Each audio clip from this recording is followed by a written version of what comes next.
Historias de un rescatista en el servicio forestal, parte 3.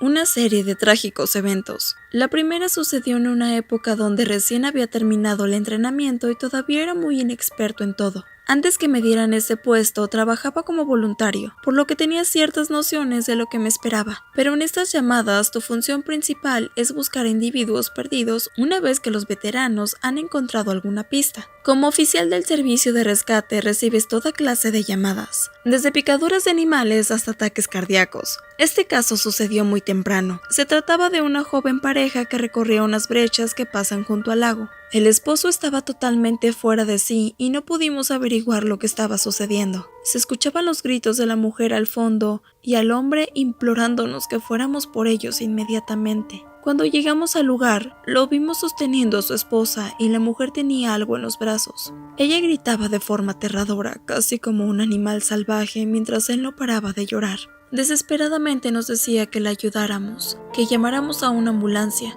Evidentemente una ambulancia no puede llegar hasta esas brechas, así que le preguntamos si su esposa necesitaba asistencia o podía caminar por su cuenta. Entre toda su histeria logró decirnos que la mujer necesitaba ayuda. Mientras uno de los veteranos intentaba tranquilizarlo, caminé hacia ellos y le pregunté a la esposa lo que estaba pasando. La mujer se balanceaba sosteniendo algo y gritando sin parar. Me agaché un poco y distinguí que aquello que estaba sosteniendo se encontraba cubierto de sangre. El corazón se me detuvo cuando vi que sostenía frente al pecho un sling portabebés. Le solicité que me dijera lo que estaba sucediendo y gentilmente retiré los brazos para observar lo que protegía. Se trataba de un bebé, evidentemente sin vida. Uno de los laterales de su cráneo estaba hundido y presentaba múltiples arañones en la cara. Había visto cadáveres antes, pero en esa ocasión algo me afectó profundamente.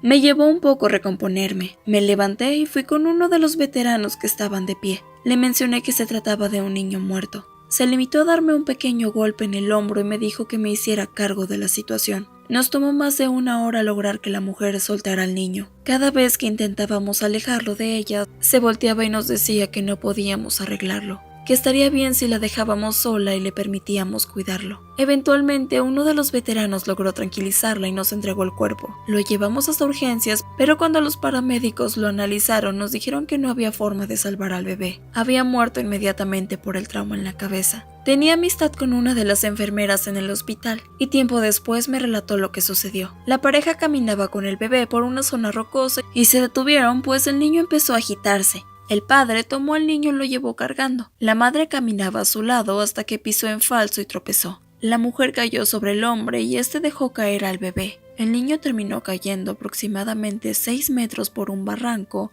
e impactándose con las piedras en el fondo. El padre bajó y tomó al niño, pero había caído de cabeza. Hacía 3 meses que aquel niño había cumplido 1 año. Evidentemente se trató de un accidente, una serie de coincidencias que terminaron de la peor forma posible. Probablemente esta es una de las llamadas más terribles en las que me ha tocado participar.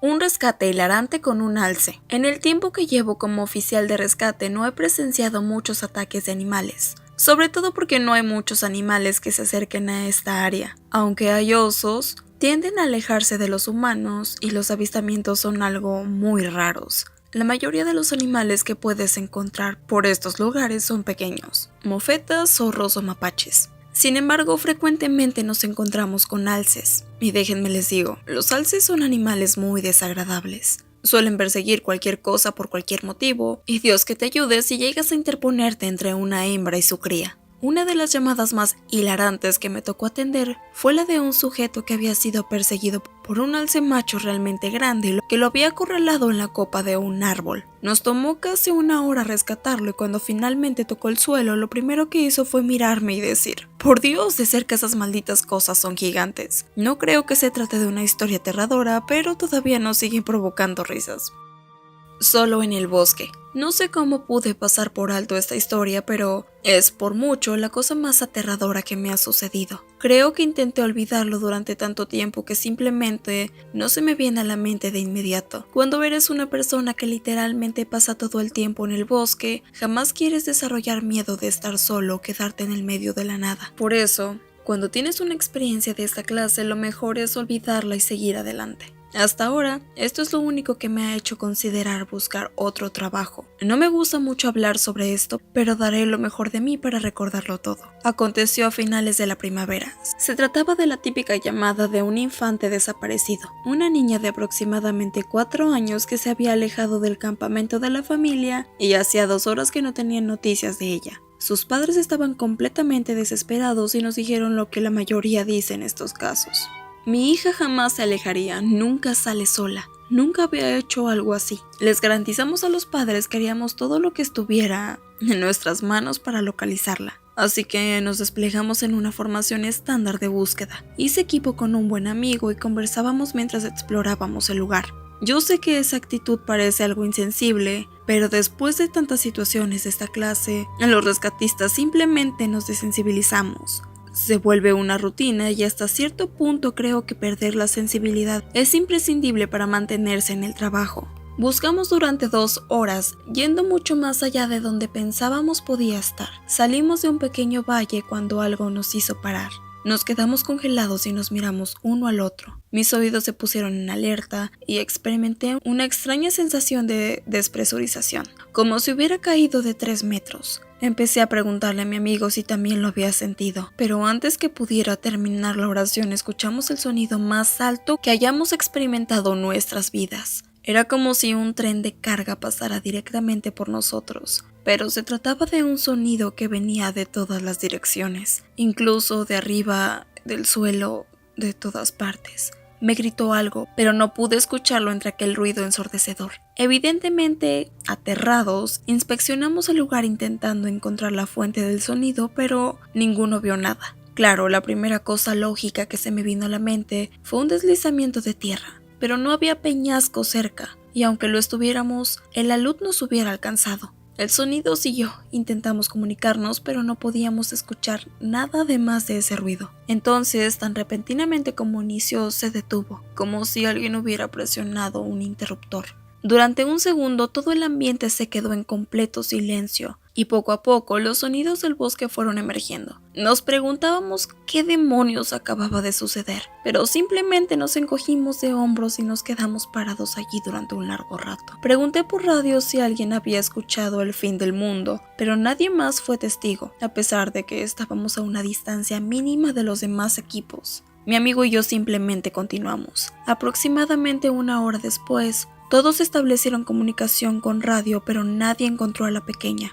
No es común que hagamos búsquedas cuando oscurece, pero algunos decidimos continuar, incluyendo a mi amigo y a mí. Nos mantuvimos juntos y llamábamos a la pequeña por su nombre cada minuto. Hasta ese momento todavía tenía la esperanza de encontrarla, pues aunque no me agradan mucho los niños, la idea de que se queden solos en la oscuridad es algo horrible. El bosque puede ser intimidante para los niños durante el día, pero de noche es algo completamente diferente. Pero no encontramos ninguna señal de la pequeña, y alrededor de la medianoche decidimos regresar al punto de encuentro. Nos encontrábamos aproximadamente a mitad del camino de regreso, cuando mi amigo se detuvo y encendió la linterna, apuntándola hacia la derecha en dirección a un grupo de árboles secos. Le pregunté si había escuchado algo y me indicó que me quedara en silencio un momento. Así lo hice y a la distancia pude distinguir lo que parecía el llanto de un niño. Gritamos el nombre de la niña y esperamos algún tipo de respuesta, pero el llanto simplemente se hizo más débil. Seguimos caminando, llamándola por su nombre en repetidas ocasiones.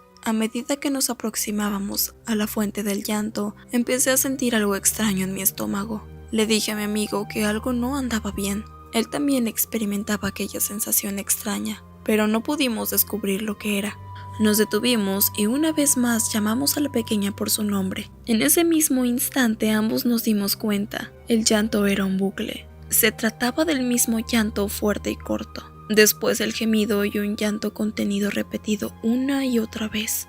Era exactamente el mismo, no variaba ni siquiera un poco, y sin decir una sola palabra ambos empezamos a correr. Aquella fue la única vez en que perdí la compostura de esa forma, pero nuestro instinto nos dijo que aquella situación era tan mala que ninguno se quiso quedar a averiguar. Cuando regresamos al punto de reunión, preguntamos si alguien más había escuchado algo extraño, pero nadie sabía de lo que estábamos hablando. Esto parecerá un anticlímax, pero aquella llamada me perturbó durante mucho tiempo. Sobre la niña jamás encontramos rastro alguno. Siempre la recordamos de la misma forma que recordamos a todas esas personas que nunca llegamos a encontrar, pero sinceramente dudo que alguna vez demos con su paradero. Subiendo por las escaleras. Ahora contaré alguna de las historias de mi amigo. Le comenté que están interesados en saber un poco más sobre las escaleras y hoy están de suerte. Él tuvo una experiencia más interesante con estos objetos. Aunque no tenga una explicación lógica para su presencia en el bosque, ciertamente sabe más sobre esto que yo. Este amigo trabajó como oficial de rescate durante aproximadamente 7 años, iniciando cuando todavía era muy joven y aún asistía a la universidad. Su primer encuentro con estas escaleras fue muy semejante al mío. Su instructor le indicó casi lo mismo que la mía. No te acerques, no las toques y no subas. Durante el primer año siguió estas indicaciones al pie de la letra, pero después de tanto tiempo en el bosque, su curiosidad aumentó y en una de las llamadas se separó del grupo de búsqueda y fue a una de estas escaleras. Se encontraba aproximadamente a 15 kilómetros del camino de donde un adolescente había desaparecido y los perros seguían un rastro. Estaba solo, alejándose paulativamente del grupo principal cuando divisó un grupo de escaleras a la izquierda de una brecha. Parecían pertenecer a una casa nueva, pues estaban forradas con un tapete limpio y blanco. Me contó que al acercarse no sintió nada diferente ni escuchó algún sonido extraño. Esperaba que algo malo le sucediera, que le empezara a brotar sangre de los oídos, pero se sintió bien al lado de esta estructura y no percibió nada extraño. La única cosa que no cuadraba era que no había absolutamente ningún tipo de suciedad en los escalones. No pudo observar polvo, hojas, algún tipo de huella, nada. Además que no parecía haber signos de algún tipo de actividad animal en esta área en particular, lo que parecía bastante inusual. No se trataba de que los animales estuvieran evitándolas, era como si estuvieran ubicadas en una zona estéril del bosque. Tocó las escaleras y no sintió nada, excepto esa sensación pegajosa de un tapete recién desempacado. Certificó que su radio estuviera funcionando y lentamente empezó a subir las escaleras. Estaba aterrado debido al estigma que rodeaba estas estructuras y por la incertidumbre de la que pudiera suceder allá arriba. Bromeó diciendo que una parte de él esperaba ser teletransportado a otra dimensión y la otra que algún ovni llegara para abducirlo. Llegó al último escalón y se quedó parado mirando alrededor. Pero entre más permanecía allí, mayor era la sensación de que estaba haciendo algo realmente equivocado. Describió la sensación como la angustia que se siente al ingresar a un edificio gubernamental donde se supone no tienes permitido ingresar. Como si alguien estuviera a punto de arrestarlo o tirársele encima en cualquier momento. Intentó alejarse, pero ese sentimiento se hizo cada vez más fuerte, y entonces se dio cuenta de que ya no podía escuchar nada. Los sonidos del bosque desaparecieron por completo. Ni siquiera podía escuchar su propia respiración. Lo único que percibía era una especie de zumbido extraño, horrible y opresivo. Retrocedió y se integró de nuevo a la búsqueda sin mencionar lo que había sucedido. Pero lo más extraño vino a continuación. Su inspector lo estaba esperando en la base después que la búsqueda del día terminó, acorralándolo antes de que pudiera retirarse. Lo veía con intensa ira y le preguntó cuál era su problema. «Subiste ahí, ¿verdad?».